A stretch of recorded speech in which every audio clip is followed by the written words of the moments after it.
The scene is set. Eucalyptus. Invasive albino king snakes. Emerald ash borer and its parasitoids. The world's largest amphibians. The invasive species that is humans. I'm Kirsten. And I'm Nicholas. Welcome to the Anthropocene. The scene is set. You wake up on a Saturday morning and flip open your Motorola Razr to check the time. Alright, you haven't missed it. You throw on your Rugrats PJs and Scooby-Doo slippers and run downstairs to sit in front of your big cube-shaped TV. You flip through the channels, not Jimmy Neutron, not Cyber Chase, not Kim Possible, not today.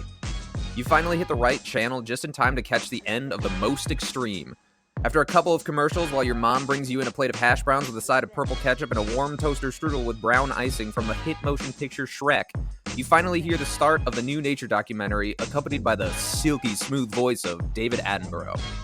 Glued to the television, you take in every piece of the wildest parts of nature, not just in a manner of intelligence, but inspiration and passion.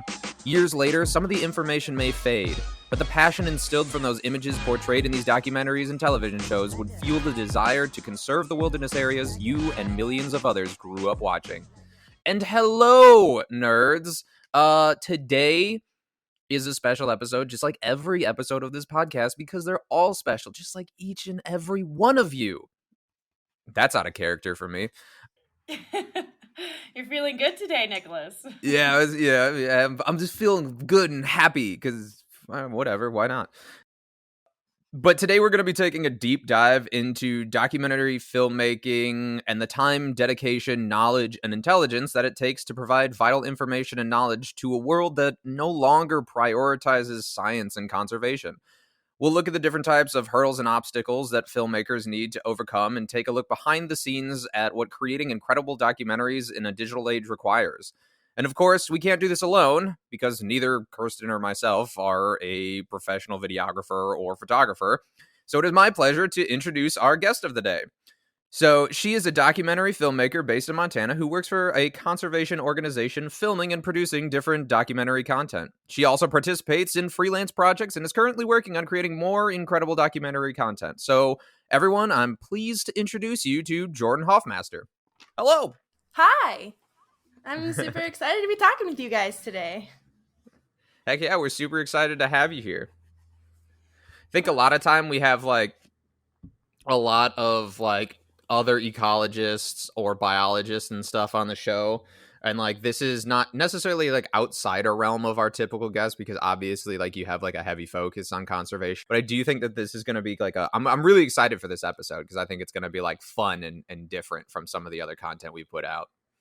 Yeah, I'm really stoked. I have a background in science and I've worked as a field tech, so I have that experience as well under my belt. And yeah, it's really great to combine the two. So I'm excited to talk to you guys. Yeah. So you do have a science background. I do, yeah. All right, cool. Well, we're going to have to get another guest. Thanks for coming on. That was great. You're welcome. I guess we should just call it a day. That was fantastic. All right, join us for the next episode of the Anthropocene podcast where we talk to somebody who isn't a scientist for once. Thanks for listening to this episode of the Anthropocene. This episode brought to you by Nicholas Thinks He's Funny. Same sponsor as every other episode, huh? I know, I'm just kidding. You're great, Nicholas. We love you. Yeah, okay, man. All right, well, let's get going. First. Yeah, I mean, this is just going to be a conversational episode, more so than diving into stuff what we've typically done in other episodes. But if you are, not new on the journey with us and this isn't your first episode watching us, or listening, I suppose, then you'll know that our guest episodes are typically more conversational, which is great because Kirsten and I don't have to do as much work and we put all of the responsibility on the backs of our guests. So no pressure. Oh, yeah. Ooh. Feeling it. I'll be leading the conversation, though, with different topics and conversations and questions. And obviously, there's probably going to be some things that you want to talk about for a really long time. And please do not limit yourself in any way, shape, or form. It's a podcast. We can do as long as we want. I think I talked for 2 hours once about milkweed. That's amazing. Oh my gosh. When I was working Which you on, might be able to do as yeah, well, I knowing your could. background. Yeah, I worked on that film. I worked on a film about monarch butterflies. And yeah, while as I was working on that film, I could talk for hours about monarch butterflies and milkweed and their relationship and how cool it was. Hell yeah. We might get into that. We might have an opportunity to do that later. So, but first I'll start off with kind of well, I'll let you introduce yourself to people and kind of talk about stuff. I'll lead with a few questions, and then every once in a while we'll switch to a different question topic or something like that, or if Kirsten thinks of something, because I never give Kirsten any information at all. I barely even give myself information. And for everyone listening, I don't prep enough for these episodes because we have to go in hot. We got to go in hot and ready like a Little Caesars pizza and just fly by the seat of our pants, because that's how Well, I I mean, function. that's our whole idea, though. Like, I don't give you any information either when it's my episode, but that's what makes Right. it makes it interesting. So, yeah. Right, yeah. Today's a new day. So, Jordan, go ahead and introduce yourself for us. Yeah. I think. Yeah, so as Nicholas said, my name's Jordan Hoffmaster. I am a documentary filmmaker currently based in Montana, but I've worked all over the world.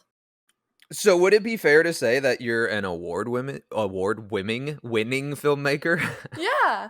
It's fair to say that. I worked on a project last year. We released last year called Grounded.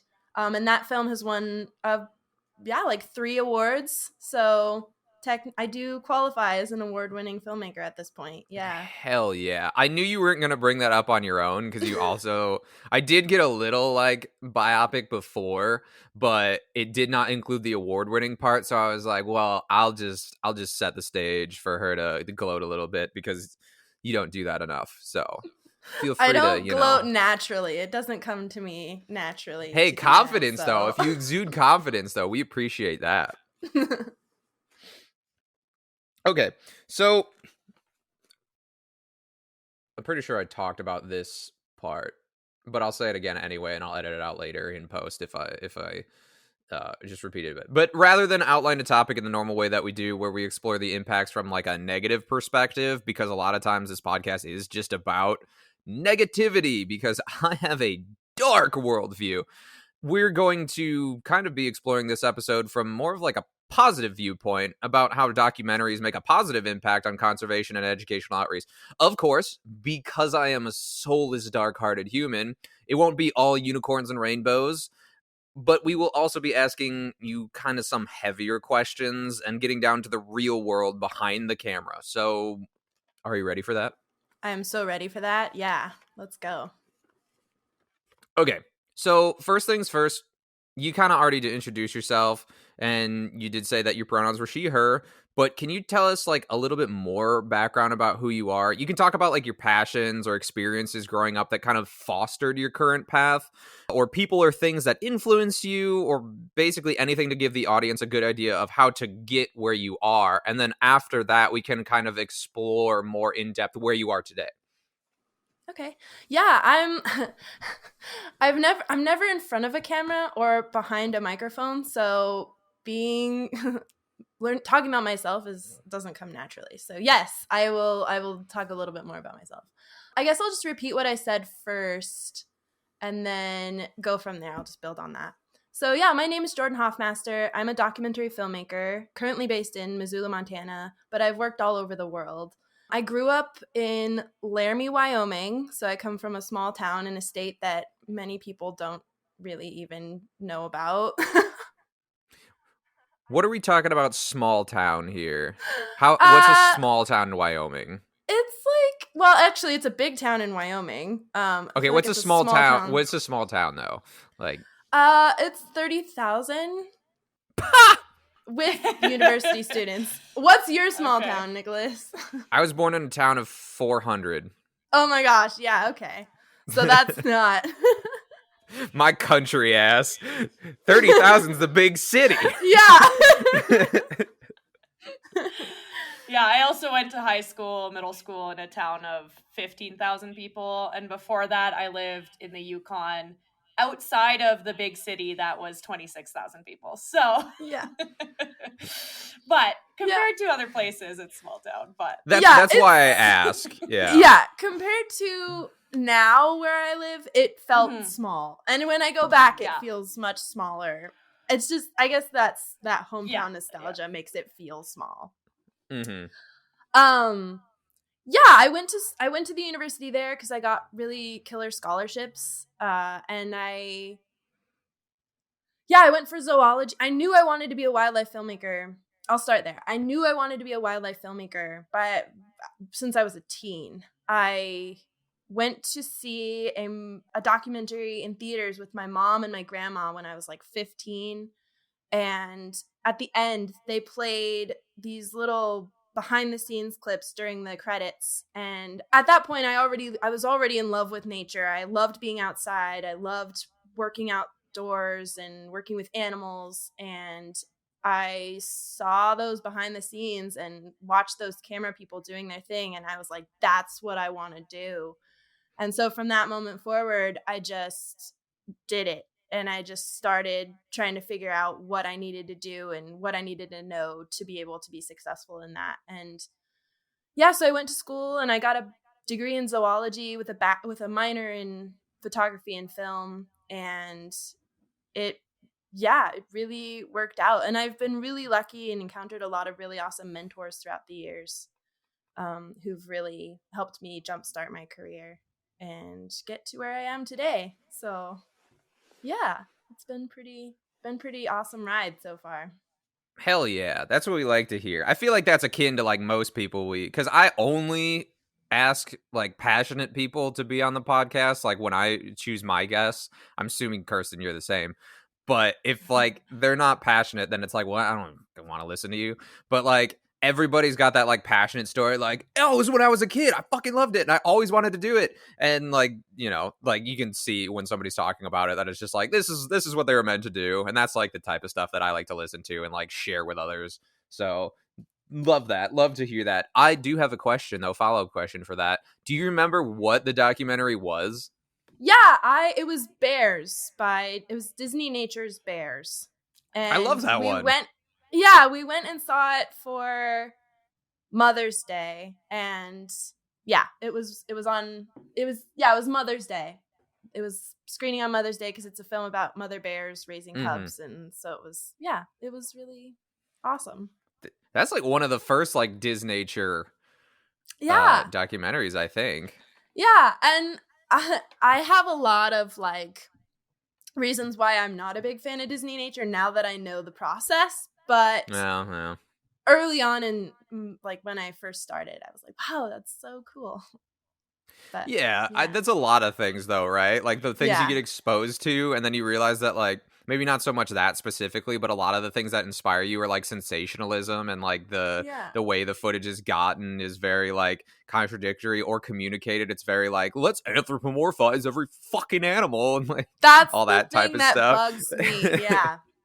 That's the thing that really bugs me is when they really go over the top with the anthropomorphizing of the stories and taking liberties that that shouldn't be taken, really. Mm-hmm. Compromises the integrity of the film and doesn't necessarily communicate like the right science communication that should be communicated, especially when they lean into like the stereotypes and stuff so much. I was watching like a documentary on snakes and the first thing it said is like, we want to show snakes in a way that doesn't vilify them because people often misunderstand them. I'm like, hey, what's up? And then they talk about this like Vipera, which is like the European adder, and they talk about how its venom is super fucking toxic, and it's not. And it's like, it can kill a grown deer in minutes, and it can't. And like they just have this like taxidermy deer legs that they like walk through the frame, and then they like twist and fall. Like the deer's fallen because it got bit by this snake. It's the most ridiculous thing. It's absolutely like, I hate that type of stuff. And then the whole time they're playing like Jaws-akin music in the background. So it's just like, we don't want to vilify snakes. Anyway, here's like a snake being a supervillain killing a cute baby deer. Like, we don't need to go more into detail about that. I'm going to get real hot real fast. I hate that there's like money for all these really crappy documentaries and like not for good stuff. That's such a frustrating. I guess it's something we can talk Yeah. about later about like the struggle to Yeah. do the thing because of the funding. It's like the same issue we have a lot of the times with scientists that we have on the show. So that's crazy. Yeah.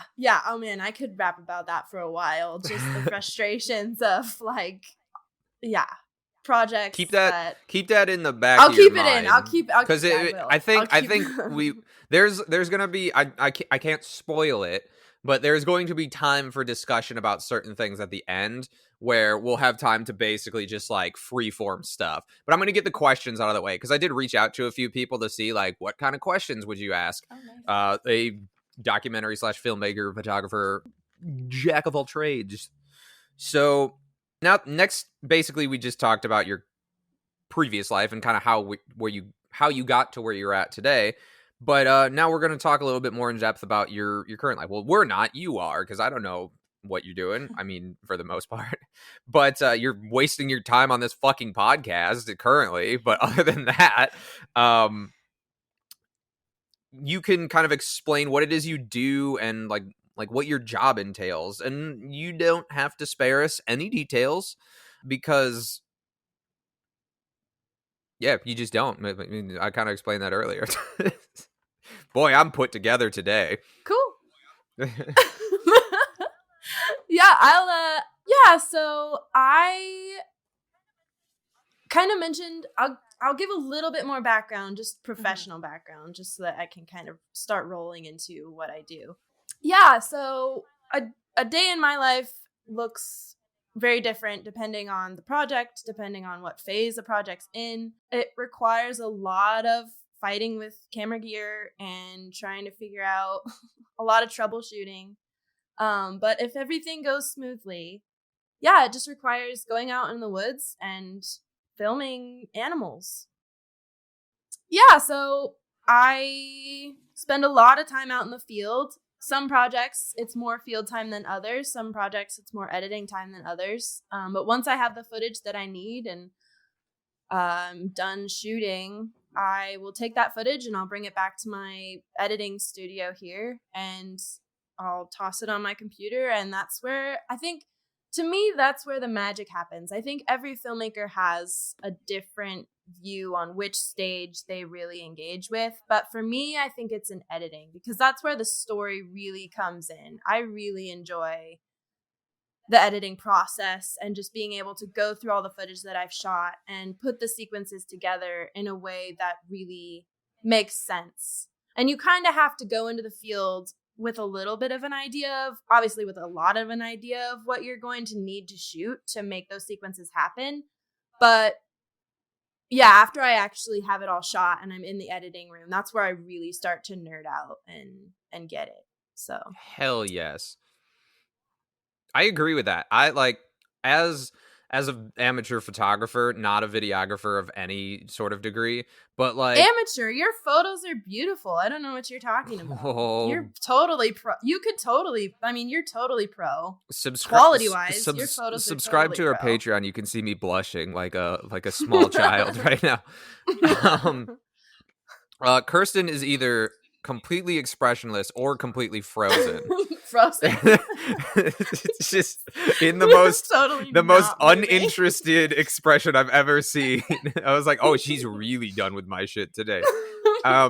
No, but back to what you were saying with the editing process, that for me, I feel like we as photographers and filmmakers, we get to experience that moment in a certain way.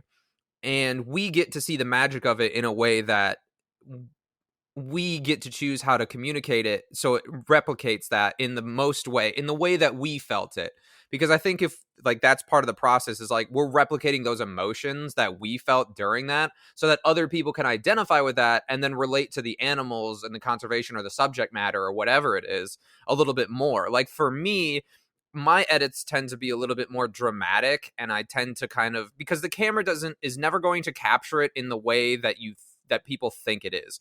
Like if you're not a photographer or videographer and you're listening to this, you're never going to take a picture and be like, yep, that's exactly how it was in that situation. You kind of have to take not necessarily liberties, but you do have to do some changes and shifts to portray it in the perspective that you're trying to get. So when I do my edits, I make them more dramatic, because when I'm looking at it through my eyes, it's a lot more magical and of a personal connection than what the camera will kind of see, because ultimately a camera and a video are flat images, and like you don't get the dimension or depth to it. So it's up to the editing process to kind of like highlight those. Is that kind of like elaborating on what you're talking about? Is that similar to how you feel about the process? Yeah, I think that's you hit the nail right on the head there. Yeah. I think it's yeah. I mean, you go out in the field, so that's another thing, is there's a disconnect between just camera operators and editors, I think, which is kind of why I like to do a little bit of both, because yeah, I go out in the field and I'll shoot something, and then I will have, as I'm shooting it, I'll have all these ideas for how I want to edit it and how I want to portray it and how I want to, tone the colors, and what music I want to use, what kind of music I want to use. Do I want to Right. use folk music? Do I want to use cinematic score? Like, yeah, there's so many choices that to be made to, get that emotion across. Right. And all the emotion really comes across in the editing. Like, you can film a baby elk being born, and that is super cool.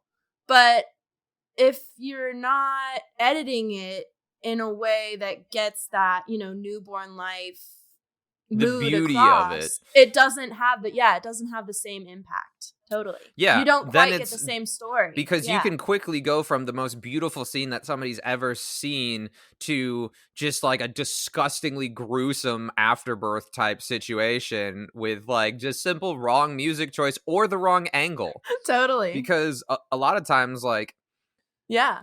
nature does not portray itself in the way that we see it through documentaries, at least not like in this, because No. a lot of times, and I'm going to peel back the veil here for a lot of people who don't watch documentaries the same way that people who like do any sort of video making or anything related.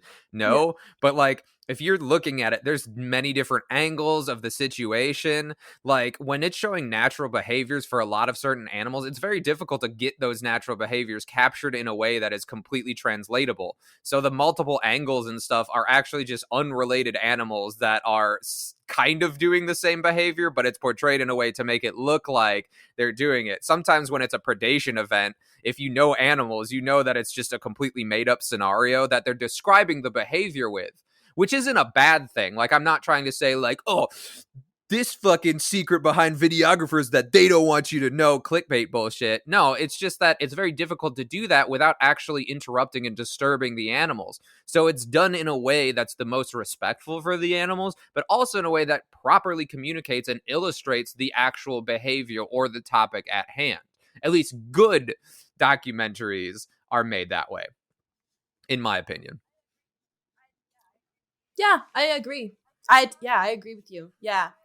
I think there are definitely cases where editors and directors who don't really have the engagement or the personal connection to nature, they're kind of, taking footage that a cameraman here in Montana is shooting, and they're sitting in their New York high-rise editing this stuff.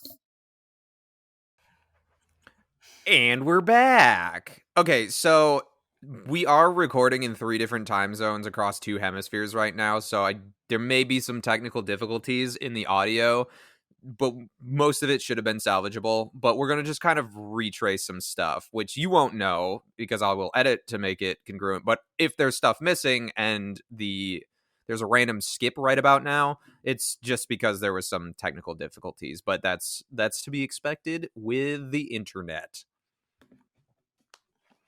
Right. So if you're still joining us, there is possibly a skip there. Apologize. But back to what we were talking about. So I'm going to sort of pull back the veil behind documentary stuff. And like, if you don't have a background in videography or photography or stuff like that, a lot of times what you're seeing in like professional documentaries isn't necessarily exactly what they're saying is happening. For example, if you're looking at like the really exaggerated predation events that aren't a single shot predation event from like a telephoto lens from a very far distance away, which are still like pretty common in documentaries. It's not like they're absent, but when you're going out, you don't just get to see animals exhibiting all of their natural behaviors, specifically when you're out there watching them with a camera, especially when you get into like macro stuff and all of that kind of stuff. Sorry to say, a lot of macro shots are actually filmed inside studios with captive animals in situations that make it appear as though they are filmed outdoors. So if you ever see a shot and you're like, how did they get that? It was probably filmed inside of a studio. And with wildlife documentaries, where it is true wildlife, a lot of times they're filming the same animals, separate occasions, separate days, separate animals, but same species, exhibiting behaviors and then tying it all together to illustrate a specific behavior or event, when in reality it's almost impossible to capture that in a way that doesn't disturb the animals. And it doesn't make that a bad documentary by any means. If anything, it makes it a better documentary and filmmaking crew, because that's less impact on the animals. If you're just going out there trying to get exactly the behavior you're looking for, then a lot of the times you're not going to get it, or you're going to get it in bits and pieces, or need to edit it to portray it in a way that is illustrative of the behavior, but it's not necessarily taking place. So it's not something that you should feel like, well, I'm being duped and tricked in this one secret that filmmakers don't want you to know, clickbait type stuff. It's not that. It's just respect for the animals, and also understanding that like animals don't like to do the shit we want to see them do when we want to see them do it. So I think I covered that pretty well. Jordan, do you have anything else you want to like add to that little tangent? No, I think that was great. Yeah, I totally agree with what you just said. Yeah, there's so many sequences where, yeah, it's they're telling the story of one baby lion, when in reality they went out and they filmed like 5 different baby lions, and they're putting it all together to make it seem like it's the same story when it's not. And yeah, that's maybe just because they didn't get that one baby lion feeding or nursing, and they wanted to have that as a part of the sequence, and so they just went out and they filmed some other baby lion nursing, and then they're passing it off as that baby lion. Right. In some cases, filmmakers are in most cases, we want to tell the story with that subject, with that individual, especially if that individual is doing something special or is doing something that we really want to share with the world that is unique to that individual. They have some individual behavior that they do that other individuals of that species don't do. But yeah, if you're just trying to tell like, okay, this is how baby lions nurse, or this is how the majority of baby lions grow up. Yeah, in many cases, it's going to be many baby lions portrayed as one. Yeah, so I think, if I may, like you're trying to be authentic as possible, yes, authentic. Right? And like, that is the word. Yes, that's the word I was looking for. I was like, what word would work in this situation? Yes. It's all the copywriting. Yeah. No, yeah. Just kidding. But yeah, like of course, and like Nicholas said, you're not trying to lie, but if you're trying to tell the best story in the best way you can. So if that best story is actually using that subject as much as you can all the way through, or if that story is better told by piecing some things together.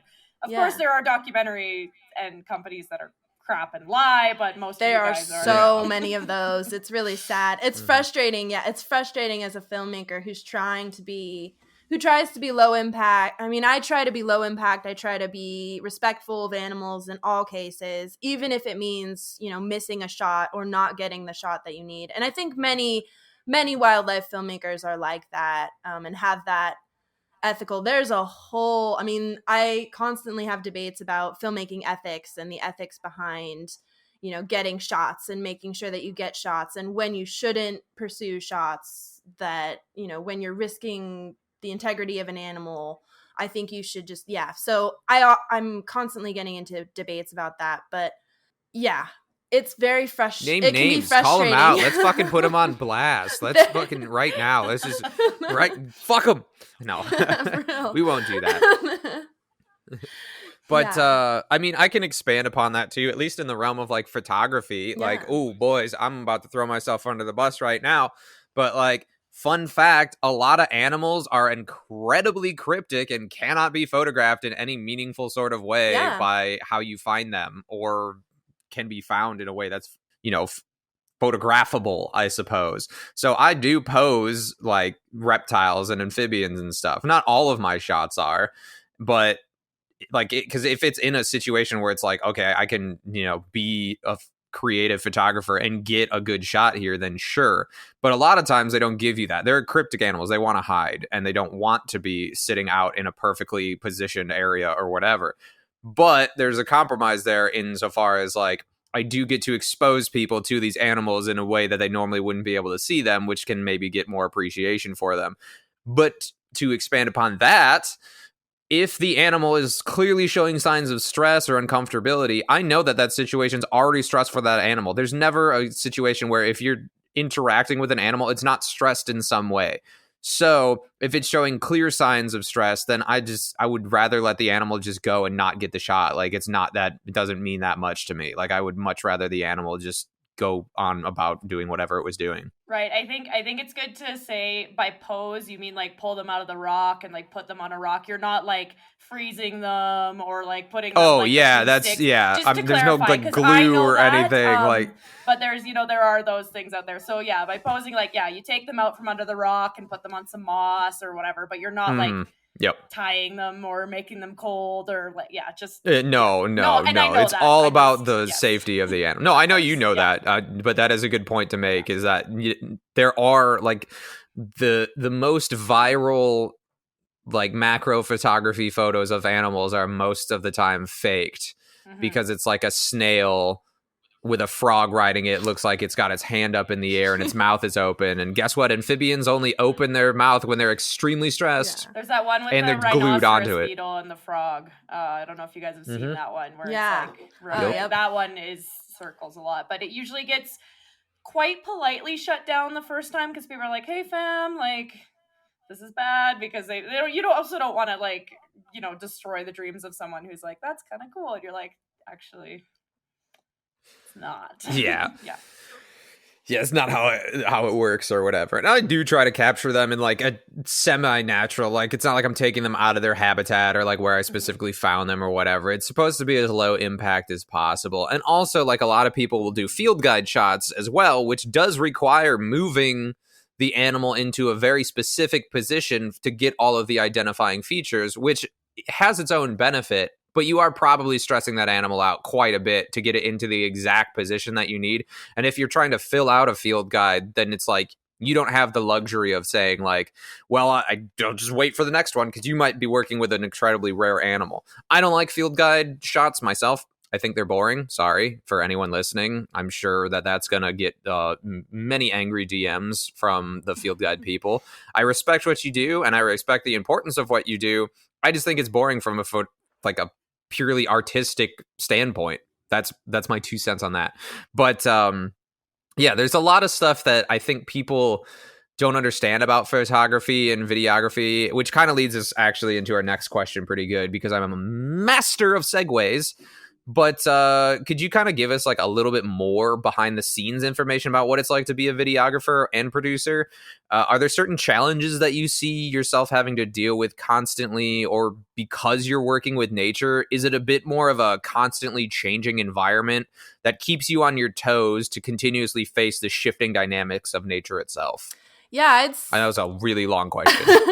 Yeah, I'd say it's more the latter. It's constantly changing. I mean, the world of filmmaking constantly, especially wildlife filmmaking, is just constantly changing. Gear is constantly changing, getting better. Like every year, Sony releases a new camera, and GoPro releases a new camera every like 6 months or something ridiculous. Those bastards. So, yeah, constantly. I mean, the editing software is constantly changing. So technically, yes, like the world is constantly evolving, and I mean, I'm always you always have to be on the top, on point, so that you can really stay on top of it, stay on top of your game, because it just changes so fast that it can be hard to keep up sometimes. But it's a lot of hard work. I mean, it's a lot of waiting. If you're working specifically in wildlife, it's a lot of planning out shots that you have no guarantee you're actually going to get in any case. You could go and shoot for like an entire summer and not actually get any footage that you're going to need to make that sequence work. And that's just the way of it. I mean, there's so many, BBC, PBS, all the big companies spend thousands of dollars on shoots that don't always pan out. That's just the way it is. That's just wildlife. I mean, that's just working in nature. Nature is not going to be working on our agenda. It has its own shit to worry about. So like, we're going to have to, if you're stepping into the world of wildlife, you just have to be aware that you might not get what you want, and you have to be flexible in that way. You have to plan ahead and think through different sequences. You have to have contingency plans and just really not get super attached to anything, which is really hard to do if you're really passionate about something. And I often do get really attached to stuff, and in the editing suite, I'll have all these sequences and I'll be like, okay, I can use 2 of them and I have 10 of them and I need to cut them, but I love them all. So I don't know. Yeah. I have like 40 edits of every actual picture that I take. And I'm just like, well, this one's slightly different, but I really like it for this particular reason. I can't imagine that's it's got to be even more difficult when you've got like a full sequence filmed or multiple sequences. And you're just like, but I really like this, but it kind of doesn't add anything or doesn't go with what I need to do. Or there's like a runtime limitation. Yeah, definitely. So I guess I have a question that I kind of just thought of and then immediately forgot. So we'll see if I can retain it by the end of this sentence. I think that's really awesome to mention, especially a lot of people that are getting into filming or even just photography, that you're going to get like 1 out of 50 good shots when it like comes to photography. And with filming, it's a lot of patience. Because I think a lot of people that are new and don't have that community get really frustrated because they're going out to like get this like nice, I have this like amazing photo of a hummingbird and people are like, wow, I'm so jealous. It's so amazing. I was like, dude, that's like 1 of 100 that I had to delete because the rest were blurry. So that's great for you to bring up, Jordan. Thanks for sharing. Yeah. And kind of staying along this track, but circling back a little bit to like respecting animals and respecting their space and making sure you're not putting animals in harm's way, that contributes to missing shots. I have definitely missed shots where I was like, okay, well, if I pursue that animal, I'm not going to be considering the safety of that animal. I'm just going to be considering my selfishness and the need for my shot that I want really bad. But I'm always, just personally, this is personal choice, I'm always going to sacrifice the shot over like stressing out an animal or making an animal feel uncomfortable or anything like that. Because it's their world, and we're just guests in it. And as much as we want to document it, it's not worth it. It's just not worth that. Right. So. Oh, and also, I had another. Sorry, Nicholas. I'll just say one more thought. It's very different that a lot of natural history sequences are filmed with animals that are used to being around humans. I mean, a lot of like the big Africa sequences are shot with animals that are used to having like 50 tour buses come through in a single day. A lot of the Yellowstone sequences are shot with. There's hundreds of photographers standing there filming the exact same thing. They're all shooting the exact same thing right from the road. Mm-hmm. So there is such a thing as like shooting habituated wildlife versus going out and actually shooting wildlife that's really not used to human presence. And that's fucking hard. It's so hard. And that's often what I do. And I was just talking to a young filmmaker who's trying to break into the industry. And he's like, I spent a lot of time in Yellowstone. And one of my biggest pieces of advice for him was get out and start trying to film wildlife that's actually like out in a wild, like a really wild place. And not saying that Yellowstone isn't wild and those animals are obviously wild. They're they have a different tolerance for humans because they're used to that presence being a part of their environment. Yeah. So. I can't get within 400 feet of a bird here without it flying away. Like, and then you see people and like, you know, you see the really quote unquote famous like bird photographers or whatever. And then you see like a behind the scenes photo and the bird's like 30 feet away, just like chilling in a tree. Meanwhile, I like accidentally fart in the same state as a bird gone. Like, it's so ridiculous. Like genuinely, like unhabituated animals are very extremely skittish around anything that they don't understand, and like even getting within, and like here's the thing too, camera equipment is expensive as all hell, just unrequited expense, but a lot of the times it's not doing what people think it does. Like in a movie where somebody takes out like a 400 millimeter prime and then shoots a picture across a mountain range of like a hyper like in focus like animal or something like that. It's not that. No, wildlife photographers are often much closer to their subjects than what you might think they are. And that might be from camouflage and waiting for hours in like a blind or something like that. Or they might just be near habituated animals. They're still wild animals, and it doesn't necessarily make the quality of the image different, but it is definitely a different experience.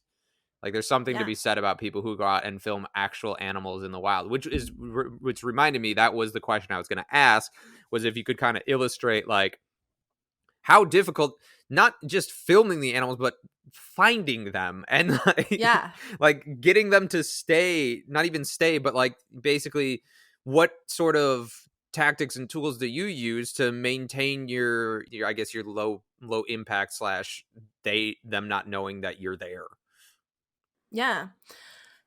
It's, I mean, as you just said, it's hard to find these animals. In a way, you have to be a filmmaker, but you also have to be like a naturalist. You have to know how to read signs in the woods, know how to, you know, is this a track? Is that a track? Can you track this animal? Is this a kill? Was this a kill? Is this leading me to a kill? You have to just constantly be asking questions about your environment, and you have to know stuff about your environment. I've worked with crews that have come from, as I was saying, like come from urban environments where they think they know stuff about nature, but really they shoot from a safari van in Africa and they don't really know what's going on. And so when they come and they try and shoot in Montana and they try and shoot black bears and they have to hike their gear like 5 miles into the backcountry just to get one shot, it's a whole different realm of filmmaking. It's a whole different realm of working, and it's freaking hard work. I've hiked for Grounded. This is a good story actually. For Grounded, one of the first times I went out with the researcher, we were looking for a golden eagle nest because we were going to try and shoot chicks, and we were going to try and shoot the adults feeding chicks. Sorry. Before you get too into this, can you give us this was going to come later, but I think this is a good time. Can you introduce Grounded to us in a way so that the listeners kind of know a little bit more about it? Because we have mentioned it a couple times, and I think it would be a good thing for them to like, you know, plug it. Yeah. So Grounded is a short film about some biologists here in Western Montana who frequently work with golden eagles, and they discovered that their study subjects were being unintentionally poisoned with lead.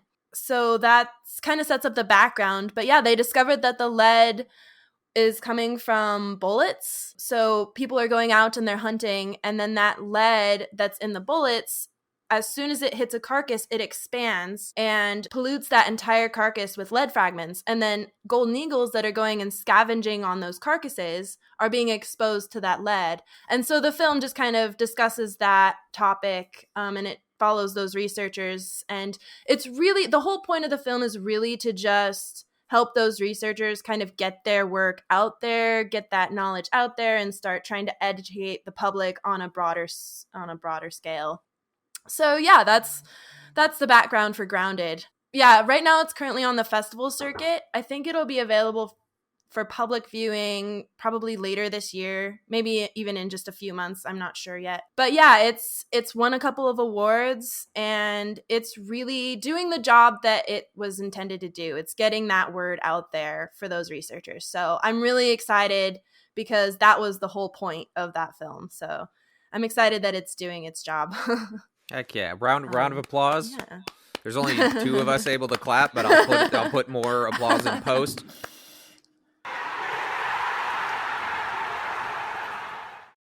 Hooray! Yeah, that's the type of conservation work we like to hear about. I do have more questions on that, but you can continue to talk. You can continue to talk because I do want to, like, we'll get to the expansion of that, but kind of what we were talking about before, where you were giving us like a background story from this, because I think a lot of people do want to hear that behind the scenes kind of like, what is it like what are the experiences for the filmmaker? Yeah, so one of the first times that I went out with one of the main researchers in that film, his name's Rob Dominich. He's awesome. He's the executive director here for Raptor View Research Institute, which is a nonprofit that studies raptors and raptor migration and all kinds of different things. And we went out and we were looking for a golden eagle nest, and we ended up having to hike like straight up this mountain that was all like shale, and I had like 50 pounds of glass on my back, and it was super intense. It was hot. It was probably like 95 degrees that day, and just blistering sun, and we were exhausted by the time we got to the top.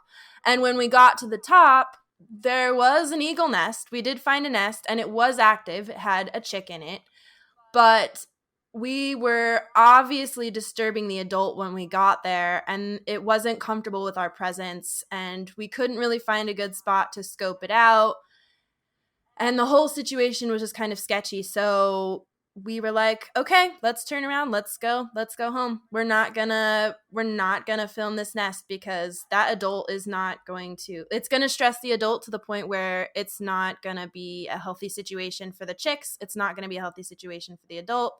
And so, yeah, we turned around, and after all that hard work and hiking and searching, we didn't get the shot, and that just ended up being the way it had to be. But yeah, that's a good example for just how much work and passion goes into it, and it doesn't always pay off. Right. Yeah. So, by the way, glass is lenses for the uninitiated. Oh yeah, sorry. I'm just like, yeah, that was good. Good clarification. She's got like a bunch of bongs up there. Like, I don't understand. Yeah. All of this blown glass in my backpack. Oh man. Oh yeah, but that's a great illustration of like the difficulties behind it too. And yeah, I've always wanted to say this, but you definitely gave the platform for it. Is just like, yeah, the Yellowstone pictures of bears and moose and stuff. Like, you look behind the scenes, there's like 50 people parked on the side of the road, and the bears are like 100 feet away, just chilling on like a snowbank, like or a grassy knoll. Like, they're right there.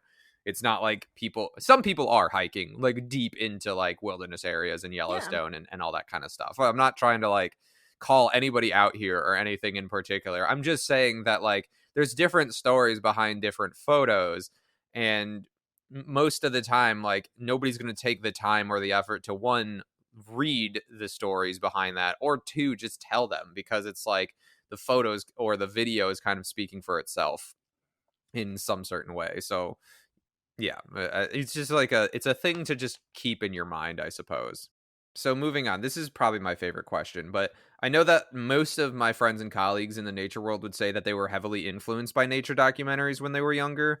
What can you say about the effectiveness of filmmaking in regard to conservation and sustainability? Do you see an importance, which is an obvious yes? But have you noticed a shift in the priority of the consumption of educational content as time progresses? Like, have you noticed that there's like a decline or maybe an increase? Personally, I have an opinion on what it is, but I would be eager to hear from a different perspective. Yeah. Man, this is such a big question. I feel like we could talk about this for a really long time. So yes, to answer the question in a general sense, yes. Filmmaking is super important in conservation, I think. I think scientists are limited. They have limited resources, and a lot of, the funding for their next project comes from the results of their first project, and if they can write a paper and publish a paper based on that project. So they're very limited in what they can do as far as public outreach goes, I think. I mean, I'll let you guys kind of touch on that a bit, but yeah, I think scientists are really limited in just by the way the system works, the way funding works, the way the whole process works. Scientists are very limited in getting their research out to a broader audience. And so I think film is really important because it does that. And as a filmmaker, I am trained, and me and my colleagues are trained to interpret that research and distribute it to a broader audience in a way that makes sense, in a way that everyone can understand. And I think that's why I think filmmaking is really important in the world of conservation, in the world of science, is because, we are trained to work with scientists to interpret their work and get it out into the world where it can actually be distributed and shared with a broader audience that might not even know they care about that subject until they watch that film. And a lot of the papers that scientists publish aren't available to the public. So it's just a way, it's a way to get research out that might not get out in that sense.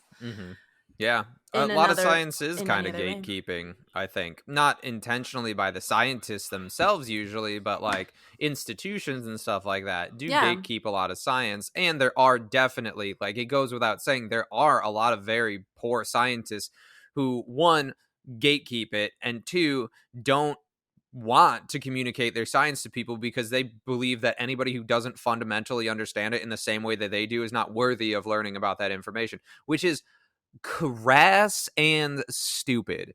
The importance of science communication. Kirsten and I are scientists and also science communicators who communicate our own science as well as others, because we understand the fundamental importance of the fact that most people, 99.99 whatever percentage of people, don't fucking have the tools to understand a lot of the scientific concepts that they need to know to get involved and interested in conservation and wildlife and nature. Totally. So you need to communicate it and present it in a way that is tangible and interesting to them, which takes an immense talent and effort of itself.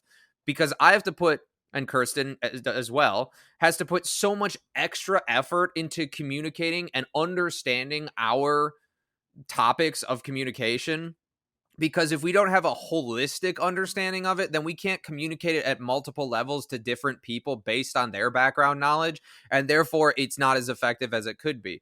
And any science becomes drastically less effective if it is not communicated properly, because it's just not going to reach people and you're not going to get that funding and support. And there is a serious lack of funding and support in the scientific world. So it's up to people to explore whatever avenues they can, which is why I use photography. Kirsten uses photography. We have this podcast. We are approaching filmmakers and things like that because we do think that that is how people consume stuff. That's how they intake stuff. That's what inspired us. So why wouldn't we use that to inspire other people? It just needs to be done in a way with more types of research so that people understand more. Because a lot of times, not to like diss on documentaries in general, but a lot of times so many focus on the same thing. Yeah. If I see another goddamn Shark Week documentary that vilifies sharks, I'm losing my goddamn mind. I know, me too.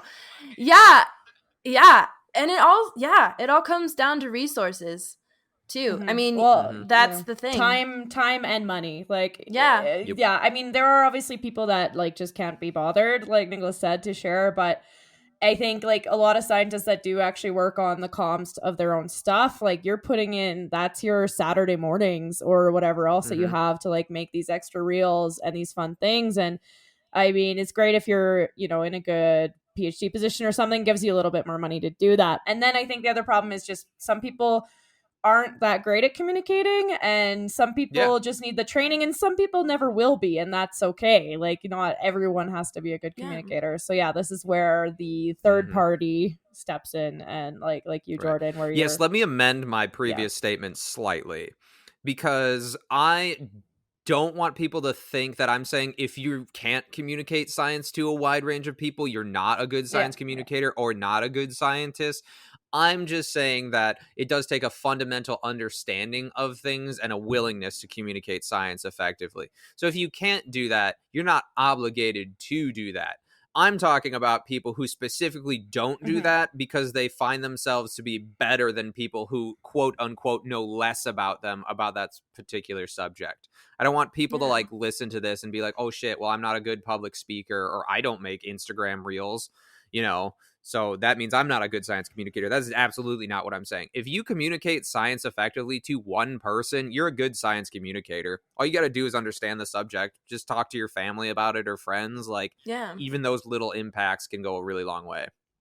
Yeah. And I was actually just having a discussion with one of my friends about this the other day, and we were talking about how as a scientist, you're supposed to remain unbiased, right? You're supposed to approach everything from an unbiased point of view. And you're supposed to have a hypothesis, and you test that. And if it's, you know, if your hypothesis is incorrect, that's science. But if you're trying to passionately share about your work, or if you're trying to create an emotional connection to it, that kind of goes against that whole unbiased like approach approach to science. And so that can also be a factor. That can be a big factor in like science communication as well. If you're trying to remain unbiased and you're trying to just produce results, which is, you know, that's the goal of science for many projects, that's the goal. I think it could be hard. I think it could be hard for many scientists to have a way to remain unbiased and to remain on their, you know, to remain on point in their project and just to remain focused on their project without creating that emotional attachment if they're trying to share it with other people and create and like try and share that passion with a broader audience, which is why I think working with photographers and working with filmmakers is really beneficial and can be a really great way to like get work out there. Because that's my job. Yeah, exactly. I don't have to remain unbiased. Yeah, I can come in and be like, all right, I see that you're passionate about this, but you're trying to remain unbiased because it'll affect your results. It's my job to interpret your results and put that emotion behind it so that people will care about why those results matter in that environment or in that ecosystem or for that species or whatever it is you're studying. Yeah. It is very difficult to put on different hats, like, because when I'm communicating my research, I want to communicate it in a way where everybody is as excited about these snapping turtles as I possibly can. Yeah. But some of the information, if communicated in a completely unbiased way, can come off as like detrimental to the species or whatever, or just not necessarily painting them in the same way that I see them, because I can't talk about my experiences with the animals in my paper.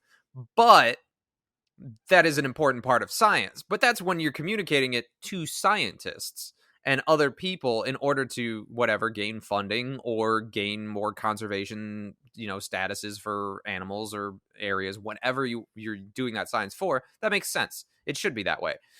But once that's out, you can be unbiased to some degree, but there are limitations in like educational institutes and stuff where they're like, you don't get to have like an opinion on top of like, because otherwise it could contradict your research, or it could, people could contradict your stuff. So like, I recognize that like some people like myself do have a privilege of being in a position where we get to both conduct science and then communicate it in, let's call it what it is. It is, I communicate it in a biased way. It's not that I'm communicating the results in a biased way. That's not the case. But I'm communicating like the science behind it in a biased way because I do like the animals and stuff, and their conservation is important to me. Yeah. And you're also trying to, we're humans, right? We're emotional creatures. So if you're trying to get someone to care about something, and if you care about that thing and you want to promote the conservation of that thing and, you know, future survival of that thing, you're going to want to try to communicate those emotions to other people to make them care. That's how we communicate as humans. That's how we process our world. So yeah, I think that's great. Yeah. And I think that's the job that film serves in conservation. It kind of creates that emotional tension that people really need to start caring about something important. Yeah. I think to last part I'm going to put in here, but basically I do think that a lot of times you get the people who are like, no, we need to communicate the information on a purely scientific basis. It has to be exactly the facts. It has to be at the highest level of information, but that's not how most people will take in stuff. That shuts off a lot of people. So there are compromises that do need to be made for effective science communication. You do need to give entry level information, which when presented in that way may present it in a way that does not include all of the information and isn't big old air quotes here, inherently true. But if you give all of the information and all of the very specific details behind it, then people are just going to shut off completely. And then that information is communicated to nobody. A big part of science communication is giving that very basic information so that when people are interested, they seek more information. With the caveat of it always being, you are not giving misinformation or information that, if interpreted not fully, could be harmful to people or animals. Yeah. Or nature. Yeah. If I think I explained that the way I wanted to. Yeah. That was great.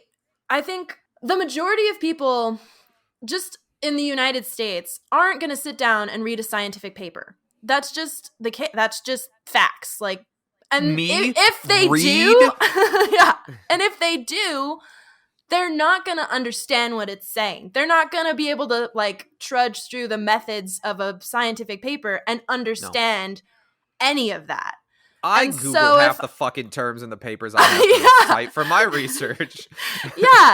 So the goal of using film as a way to communicate science is to read those papers or to take that science and to take those results and interpret them in a way that anybody can understand. Instead of using all of the scientific jargon that's used in the papers and all of the methods and all of the things that no one's going to get. No one's going to be able to look at that table that's in that paper and understand what that data is saying.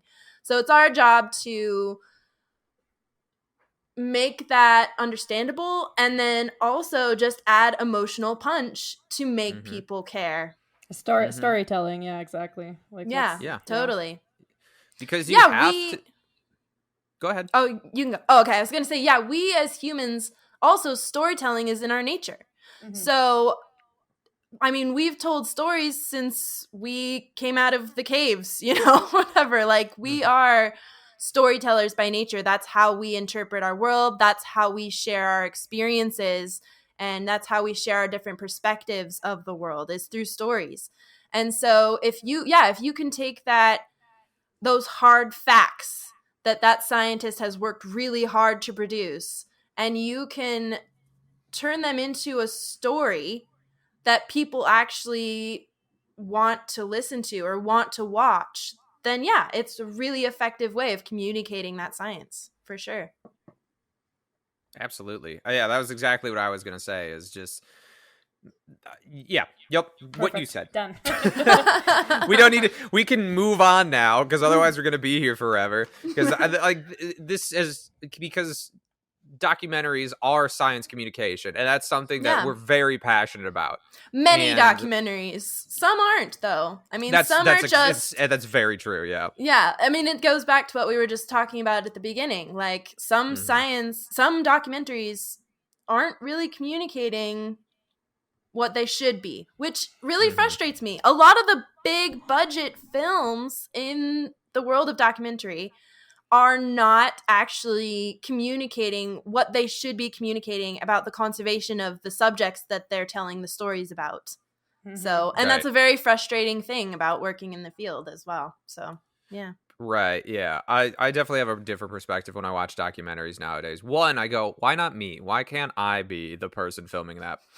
And two, I'm like, man, you've got all of this incredible footage of like a very specific and like interesting thing, and then you're focusing on like just the same thing that other documentaries have like talked about. So I do always have a lot of respect when I'm watching a documentary, and then all of a sudden you're like, oh, wait, they're hitting on the behavior that's like really interesting that everybody always overlooks. Like that's always super cool with me. Yeah. To kind of expand on that last thing that we just talked about, so like nowadays with the advent of the TikTok and other like short reels and, you know, micro videos, I guess we can call them, where it's just in tiny little snippets of information, and people's attention seems to be dwindling and they don't necessarily want to dedicate as much time to it. Have you found that it is becoming more difficult to like effectively get documentaries out there, or that people are just less interested in general? Because that's something that, like, personally, I think it's more difficult to reach people with genuine information nowadays. It's got to be like the most ridiculous clickbait, outlandish stuff. Otherwise, and you have to like almost trick them into learning. Yeah, I think that's totally accurate. I think the attention spans of people these days are like microdoses of what they used to be. Yeah, people have really short attention spans. I mean, you'll see documentaries these days cut much faster than documentaries used to be cut, just because people don't have the attention span to watch slower cut scenes anymore. They want fast, they want action, they want like, okay, show me all the beautiful images as quickly as possible. So you'll see a lot of documentaries cut kind of like action scenes or action movies these days, because we're trying to feed the short attention spans of the population these days, because consume everything all at once at the same time. Yeah, exactly. But I think there's still a palette for documentary, and I think appetite. I think there's still an appetite for documentary. I think there's people who want to learn about the world around them, and so maybe they'll see something on TikTok that really interests them, and then they'll start Googling and they'll find documentaries about that topic and they'll watch those documentaries. So I think documentary still has a place, and I think it still has a voice, and it still has an audience. But yeah, I think that audience is dwindling depending on the documentary, and it depends on how you're selling that documentary as well, how you're marketing it. Marketing is everything now. And social media for marketing films is really important, because that's where people learn stuff. A lot of millennials get their news on Instagram these days. Like, that's just how it is. So I think documentary still has a place, but it's definitely changing and it's evolving as the attention spans of people change. Yeah. Okay, this is kind of anecdotal, but I want to know if this annoys you as much as it annoys me. The fact that everything is fucking vertical nowadays. Yeah. Oh my God. And like trying to get something and you have like a great wide angle shot or whatever, and then it's just like, well, it's not going to do well because it looks tiny as hell on the screen or whatever, and nobody wants to just turn their phone to the side. Yeah. It's got to be straight up and down. It's got to be the full screen and all that stuff. Yeah, the fact that you can't like rotate Instagram reels anymore is like so frustrating to me, because that's how I film stuff. I mean, as a professional cinematographer, that's how you film stuff. You film stuff horizontally. Yeah. And so when everything on Instagram now and TikTok now is vertical, that's totally changing the entire way that things are filmed in a professional way. And it's totally clunky and annoying. Yeah. It's ridiculous. Gotta like I don't strap like an it. iPhone like to the top of your camera and then just seriously, just like film double everything. film it. Yeah. Yeah. One for the gram. Yeah. I mean, that's what I find myself doing now. Like, I have to compromise because I prefer wide angle shots, because if you're looking at it on a computer or a screen or anything like that, it's like, wow, look at all this wide detail. But then when you cram all the detail this way to get that shot, you miss out on a lot of stuff. Like the world is not fucking vertical. It's like horizontal. Yeah. The world is flat. But it's Nicholas, like it doesn't work canceled. that way. And like, yeah, right. I am not a flat earther. For anybody who listens to this and doesn't take me or takes me completely seriously, I'm so sorry. Swear to God, the earth is round. Anyway, it's a hexagon. So like, it irritates me so much that like I have to like conform a little bit to that vertical stuff. So I take my cameras now more often on the side, or I'm taking shots, even if I'm taking them horizontally, that I can crop in so that it looks better that way. Because as a standard, people don't get to see it. And also Instagram's compression, we're not even going to talk about, because holy fucking shit. But it's not like you can zoom in on a photo and see, or a video and see the actual details of it. That's also something that irritates me, is that a lot of the times the person who sees all of the actual detail of like a photo or a video is only the person doing the editing and all of that kind of stuff. Totally. So it's like, like I'll just like bring people in and be like, yo, look at this, zoom. And they'll be like, whoa. And I'm like, yeah, it doesn't look like that on Instagram. Yeah. And then I have to explain the basics of compression to them. Yeah. So annoying. So annoying. And yeah, it's just, man, Instagram is just so weird. I don't understand. I don't understand. And I can't stand TikTok. I mean, I don't use even it. have TikTok because I just can't even hop on the train. I don't know. Don't. I will say it's so much easier to get like a viral video going. Like, you can just upload something random, and I feel like it's just easy to like, because they have like templates, you can just click, it does it for you, all that kind of stuff. It's very easy, and like you can get like, you know, over 100,000 views on a video like a few times a year if you really like dedicated to that kind of stuff and have like a consistent content. You can, I think almost anybody has a capability to get 1 million views on a video if they really like put effort into it. But the thing is, the consumption of information is so quick that like if you have any information whatsoever, it is blatantly ignored. And you'll like, if you go, okay, if anybody gets TikTok and they get a viral TikTok, do not look at the fucking comments. Absolutely stay out of there. They are going to be the most offensive and worst things you've ever read in your entire life, and you will feel horrible about yourself, not only because people are being mean directly to you, but because of the sheer stupidity that is perpetuated in this fucking world we live in. And so like, I will literally have like like the caption of the thing will explain something, and like the top comment is like, did you know this? And it's the same fucking thing. I'm like, did you just read the caption and you were the only one who did that? So then I'm like, you're stealing clout from the video directly under the video. It's so ridiculous, and it's very frustrating. It's draining to do all that kind of stuff, but it's like, to be an effective science communicator, you kind of have to conform to what is the most effective. But I know this month that I'm gonna have to figure out TikTok for like the startup that I'm working with, and I'm like, all right, we just gotta dive into it. Just gotta it's simple though, because I it's know, but it's like I've been simple avoiding brains. And now I'm like, I just gotta get in there. So here we go. Yeah.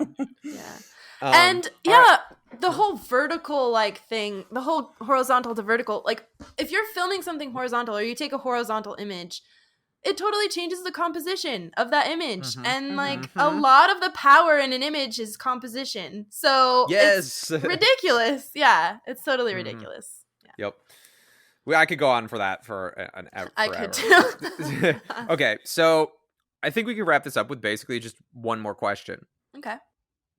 But I personally feel like with the advancement in technology and the more attainability of wildlife and nature photography and videography, that more people are better able to immerse themselves within it more easily and readily than in like previous decades, for example. Technology is just getting more simplistic as far as and effective at lower price points, sort of. I mean, stuff is expensive, but Yeah. I think that like entry level stuff is definitely more attainable for like most people.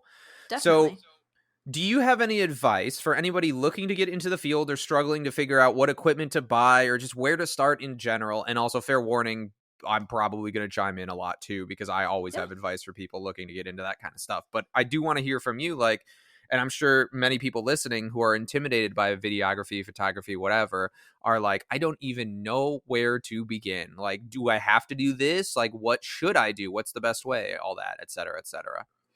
Yeah, I would say, I think one of my biggest tips would be to like go out and actually start to learn about nature. Like, it's not even really about, yes, you can buy all the gear, you can have all the cameras, you can have all the lenses that you need to shoot stuff. But if you're not actually understanding what's going on in the natural world around you, then you're not going to be able to film it in an effective way. And you're not going to be able to find the sequences that you need to film if you don't know where to look. So I would say get some naturalist experience. Like, go out, maybe learn how to track, learn how to just interpret the natural world. And then maybe, yeah, go out and get field experience. Like, go out and learn how to use your cameras and start just putting in the time to figure it out. I would say that's probably one of the biggest things that you need to do. Just field experience. Like, just start figuring out how to be a part of the world, how to capture that world in a meaningful way. But yeah, I think understanding the natural world is a really big part of filmmaking, and it's not a part that's often talked about. Mm-hmm. So yeah, I think that's a big part of being successful as a wildlife filmmaker. Right, yeah, because I think a lot of times it's talked about like, oh, you have to like understand the composition and all that, like, you know, like the artistic aspects of it behind. But if you're into photography or getting into videography, you probably have an interest in that and also have a fundamental understanding of that kind of stuff. And also it's art, so if you like it, that's all that really matters. I think another aspect too is that people think that, like, you hit on it, but that you have to go out and buy like the most high end equipment and stuff and do all this kind of stuff. Where I always say, like, go out and buy a camera that's like a just a DSLR, like a not super expensive, not high end, entry level camera that's not going to overwhelm you or discourage you. And see and like practice with that. Get familiar with the simple gear before you work your way up to the more complex gear, because if you go from like 150 millimeter like telephoto scrolling lens, like a 50 to 150, and then grab a 600 millimeter or something like that and try to shoot, and you're like, well, this is going to get me so much closer, so I'm going to take better pictures, and you start taking pictures and they're incredibly blurry because you don't have that stability, you don't know what to do, lighting and composition are going to be different. Tripods, monopods, whatever you need to get. It's just like, don't overwhelm yourself. And also that's going to save you from wasting a lot of money if you do end up finding that, like, oh, maybe I'm not as passionate about this as I thought I was. And you don't need to buy the highest end equipment. And also that goes the same for like manufacturers. Like, do your research on what you want for whatever is going to fit your best, but like it's about comfortability. And let's be honest, for the most part, like at every camera like company has cameras and lenses and stuff all at the same price points, and they all basically do the same thing, and it's at least negligible enough that like if you have a specific one that you choose, you don't have to go for like the best of the best every single time. It's gonna be like the only one that's gonna notice it is gonna be you in editings, and it's gonna be pretty minor at that. So I don't think the limiting factor is gear anymore. Gear is pretty easily accessible. There's a lot of really great cameras. I mean, Sony is releasing some pretty great mirrorless video cameras that are like a fraction of the price of what it used to cost to purchase a good camera just 5 years ago even. Like, technology is advancing so rapidly. I would say learn about the things that you're trying to film, get a good background, and also just really start learning the art of storytelling. Like, if you want to be a filmmaker, you're going to have to learn how to interpret the world in a story structure. And that can be a hard thing to do. It can be a hard thing to like look at a subject and then write a story that is accurate, that doesn't just take things out of context, and yet still has that story structure that people will follow and people will engage with. So yeah, I would say learn story. That's the thing. And that just takes a lot of time. It takes a lot of practice. You can read a lot of books, but unless you're doing it totally. Yeah. Yeah. You just got to do it. So. Yeah, don't be afraid to get out. All of us have cameras. You know, Kirsten does too. If she just never posts, but hey, I posted 3 times this month already. Nice. Yeah, that's better than me, I think. Oh God, it's just I can't talk so because busy. I spend an unnecessarily an unhealthy amount of time posting on social media, but. We all have like cameras and stuff, and we'll all sit here and tell you that like y'all don't see the bad stuff. You don't see it. We don't show it. It's not out there for you to see. But most of it's bad most of the time. I mean, like, yes, I will go out and I can get a objectively good shot because I'm comfortable with the camera, and I'm sure you're the same, Jordan. But a lot of times, especially if you're like when I'm doing telephoto photography, so if like long lens from far away and I'm not posing an animal. If I'm doing that, minimum 50 to 100 shots of a bird, and there's like maximum 6 shots out of 100 that I'm like, okay, these are good. Most of them are blurry or like compositionally amazing, but for some reason it focused on the branch just behind the bird or something, or compositionally perfect, and then as I click the shutter, the bird is gone. And then I've got a really beautiful photo of where that bird was. Or something like that. Yeah. Because animals aren't going to cooperate with you, and they don't just sit still and pose or look at you, especially if they don't know you're there. Sorry, I have like my only shot of like an Andean hill star hummingbird, which are not like, I mean, they're not super rare, but they're not that common, and they like don't come to feeders and stuff. And yeah, it's just like perfectly focused on like the high alpine plant. And it's blurry. And I still posted it because it's like, it looks artsy, but I was sad. I think, and then you just say it's intentional. I mean, I'm just going to cut it because like you guys do a lot of stuff. And like Nicholas, you even like post videos about photography basics and stuff. And like a lot of people say that my photos are good. I'm not trying to like wave my flag here, but I am like the epitome of like fuck around and find out, because I never watched videos. Like I just went out and started playing with it for real, and that's what I've done. That is how I know. I finally have started like being like, hey, maybe you should like learn how to play around better on manual, because I use like my settings and stuff, just like switching between like action versus this a lot of the time, and it's just about getting out there and feeling it, and figuring out like ask people. You can get mentors. Exactly. Mentors are the best. I feel like I've found a lot of success in my career because I've had really great mentors. In college I had this professor, Bailey Russell, and he was super great.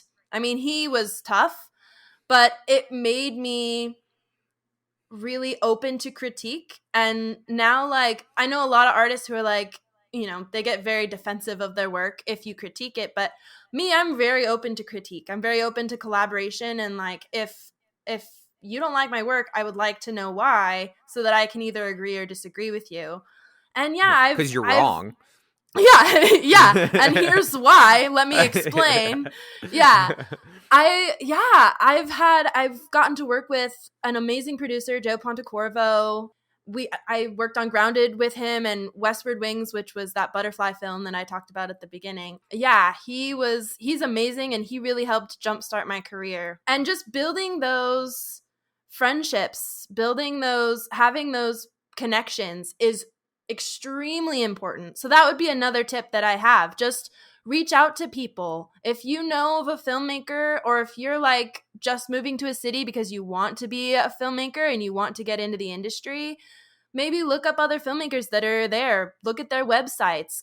find their contact information, send them an email that just says like, hey, I just found your website, think your work is super cool, like let's connect, or I would like to connect. I think there's a lot of people out there who are really down to collaborate. So if you're a young filmmaker trying to break into the industry, find some connections, because that is where that's the root of your success. The root of your success will be in your connections in the industry.